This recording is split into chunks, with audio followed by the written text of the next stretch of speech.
If I was going to find a new pelvic floor therapist tomorrow, here are three green flags that I would look for to make sure I'm getting a practitioner that's going to meet my needs and help me heal from my pelvic floor dysfunction. The first thing is when I attend that initial appointment is that I don't do internal therapy at the first session. It's important to me as a person to get to know my practitioner prior to doing internal therapy.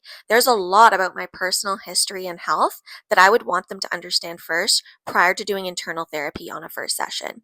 When I go to my gynecologist, I expect them to do an internal exam because I'm seeing them usually for one appointment and then getting a prescription if that's needed. My pelvic floor therapist, I'm looking to see over time, and I have enough sessions to do internal therapy if it's necessary.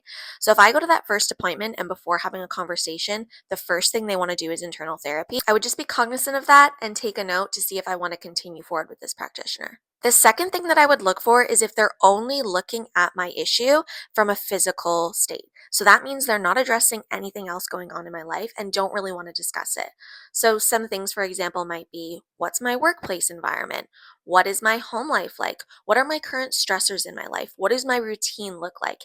If I'm only going into physical therapy, being prescribed exercises, and then going home feeling like I have no tools to address my pain, then that's something else that would make me switch practitioners. The last thing, and I think this is the most important, is if your practitioner is not providing you any education on what exactly is happening in your body. If you want to heal from vaginismus vulvodynia, chronic pelvic pain, you also need to be educated on the muscles that are involved in those painful processes that keep happening. So if your practitioner is doing a lot of doing and not a lot of teaching and coaching you on how to do it yourself, then that's something else that would make me go and look for another practitioner. So, if you don't know me, I'm Deanna. I have chronic pelvic pain. I've seen 3 different pelvic floor therapists through the course of my treatment, and each one has brought something different to the table. As always, my DMs are open. If you have any questions about pelvic floor therapy, I'm happy to tell you about them. And if you liked this video and want to see more videos like this, let me know in the comments and follow my page.